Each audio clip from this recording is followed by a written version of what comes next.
assistant wa RDC ow'Amakindye Ssaabagabo akoze kyamaanyi nnyo okubeera nti amenyera ewange kubanga obuyinza yajja na bungi nnyo nentunuulira omukyalo oyo amaanyi g'akozesa naye ate bwe nagenda okulipootinga ekibiri buli omu ng'akaaba mukyalo oyo ne Chairman nga tanfuddeeko mu kugenda kwange ekibiri okulipootinga buli omu nga yeewuunya mukyala agaba ate ebintu by'abafu ab'ekibiri bwe natuukayo okulipootinga baŋŋamba genda butereevuwa ekibiri era ne tudduka ne tugenda ekibuye ne tuva ekibuye ne batusindika mu kitundu bagitayo mu muzungu tuleese wano patro bagiyise eno era kwero si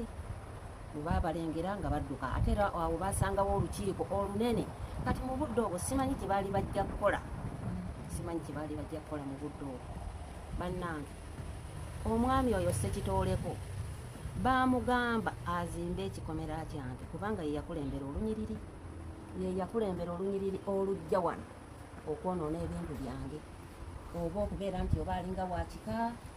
okujja okulamulira ewange naye ng'ate sinze nzekka gwakaabizza wabula buli muntu yenna ebigambo nabiwulira dda kyabantu bamukaaba naye mbadde mbasaba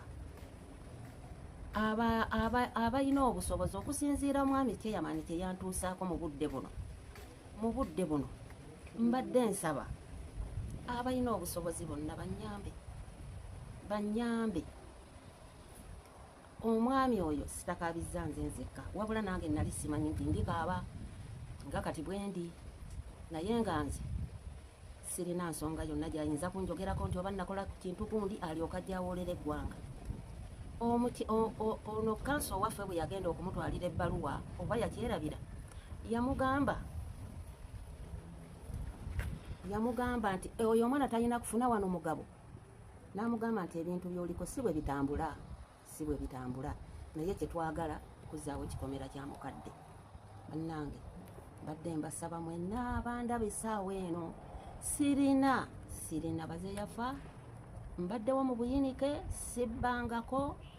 siina muntu yenna ayinza kunyongako section ti oba nakola ekintu gundi nzadde abaana bange mbakumiddewo mu bunaku obungi ate era n'abalala ku kitundu tebabamanyi naye omwami oyo nannondayo nze omu bwe nti n'alyoka nfuukanya bw'ati n'alyoka agamba nti wano talina kiyeeguyawo ate ng'ondetedde abantu abagenda okunziba ssente mulye. Linnya nze Nanteza Juliet nga ndi mwana omuzaale owa wano nga nze omu ku bamulekwa b'omugenzi Ssenyomo William. Naye twali tuli wano bankubira bukubizi ssimu ne baŋŋamba tulaba Chairman ne Nasozi bazze. Nakwata booda nenzija era nensanga olukiiko nga lutudde awo nga kuliko bataata baffe abato nga kuliko basenga nga kuliko Chairman, assistant RDC, babulooka nentuulawo twatulawo akaseera katono RDC n'asituka ng'agamba nti ye agenda kuwa ensala ye nga RDC era bwe yali awa ensala ye n'atugamba bagenda kumenya embeera yasajjuka essaawa eyo tuba tukyali awo nga tulaba ab'ebijambiya bayingidde Mbazzi Nsuuluulu nga tubagamba temulina gye mugenda kukola kikumenya nga batugamba nti tulina okumenya kuba muli banaku tuli baddembe okola kyetukola kyetwagala era temulina kyemugenda tukola era batandika okumenya RDC abalaga nti mumenye okuva wali paka wali assistant RDC ne bafuluma bo abo ab'ebijambiya ne batandika okumenya okusaawa ebitooke nga ab'ebijambiya bakulirwa omwami gwe bayita Senteza nga yalagira pima wano pima wali nga yeefudde embulooya naye tugenda okinoonyerezaako nga be bano ababbi b'ettaka era twabaleka bamenya basaawa ne tudduka ne tugenda ku poliisi polisi y'ekibiri tugenda otutuukayo okwanjayo ensonga nga batugamba nti era assistant RDC alina gye yeenyigira era ne bamenya ne batwala awantu w'abantu era bwe batyo kati ne batuweereza ekatwe bwe twatuuka ekatwe ne tunnyonnyola ensonga tusindika muba the land police protection unit essaawa eno gye tuli abajja ne batuyambako kubanga tulina kati essaawa eno akalembereza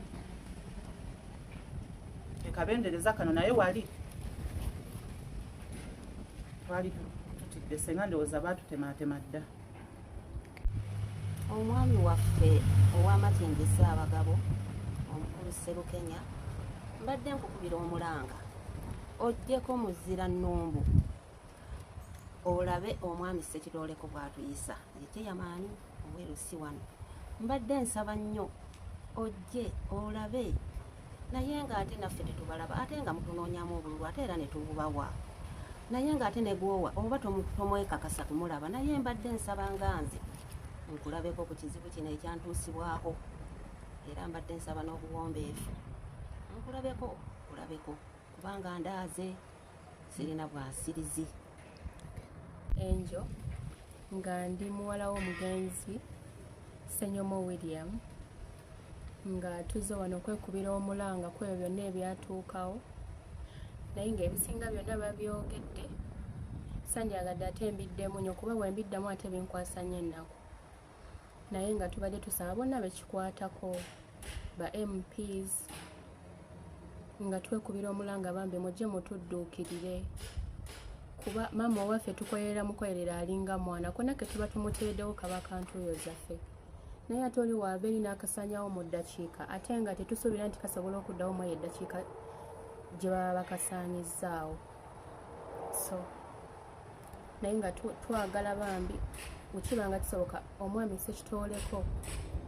chairman LC10 Nombo tubadde tukusaba nga we wabakulembera nga bajja okumenya oddemu obakulembere bazzeewo emmere ya maama wange gye baatema amatooka ag'enkota ng'era we mugalaba we bagasaawa ne basaawa emifene egyo giri ku ttaka ne basaawa ovakkedo ne basaawa ebimuli ate nga amaka gano nga we mugalaba obutini bwago maama gwakozesanga olusuku lwe mwajja emmere lwakozesanga olujja so ye buli kimu kye obwekiraba tubadde tusaba omwami Ssekitooleko okulembera olunyiriri nga we walukulembera ojjozeewo ebintu bya maama waffe otandikire ku kikomera kosi tetukyalina security tetumanyi asobola kuyingira kiro tetumanyi asobola kuyingira misana obwekiraba kozi bakimenya tulina abaana abato wano tulinaanye ekubo tusobola kumanya oba omwana akuvuddeko ate osobola omuwulira nti emotoka emukubye mu ddakiika so tubadde tusaba n'obuwemboofu obungi nga n'omusango gwaffe bwe tukyagwongerayo batutuuka mu kkooti tutuuke naye basooke baddaabirize byonna bye baasaanyaawo. Nnyabo Nasozi Grace mbadde nsaba wano taatawo mbadde naye okumala emyaka egiweze 2-3 naye nnyabo mbadde nkusaba ondekere ekifo kyange kubanga nzaalidde abaana bange wenkaddiridde sirina maanyi gakola ng'ate mmwe mukyalina amaanyi agatambula naye nze ate sirina maanyi gatambula nga mwe abanoonya ssente ne muzifuna naye nze ndi munaku munnange naye naawe ntunuulira newankubadde nga tontunuulidde naye embeera kino kyekikomera ekyamenyebwa eri omukyala ono nga chairman yeegasse ne RDC okusobola okusaanyaawo ebyobugagga ebyalekebwa omukyala ono si bingi nno n'olwokuba nti RDC yeegasse n'omuwala eyazaalibwa omusajja n'amuleka nga mwana muto omukyala n'amukuza yayagala asobole okutunda ebintu bya nnyina bino ebiriwo ye yeddize ebyo asobole okutunako ye gwayita omugabo nti olumbe luluddewo okwabizibwa ye agenda kutunda kafuna omugabo gwe mu sipiidi. Omukadde ono atutegeezezza ne bawalabe abemulabye nti yalina wano amatooke yalina ensukuze ez'amatooke era zizino nozolaba nti ettooke lirino baalitema liri wansi emiti gye yali alina kubibala wano ebitooke bye ensuku ng'alulina wano ebitooke bye nga bibyo nga bwomanyi eby'omu kibuga naye byonna babisaanyaawo omwana nga yegasse ne chairman ne RDC owa Ssaabagabo assistant RDC okusobola okusaanyaawo ebintu ebyakolebwa omuzeeyi n'alekawo abaana be n'omukyala naye nga omuwala ayagala kulaba mbuno abisaanyaawo ewatali bisigaza byebyo nno ebitooke ebyatemebwa nga bwe mubiraba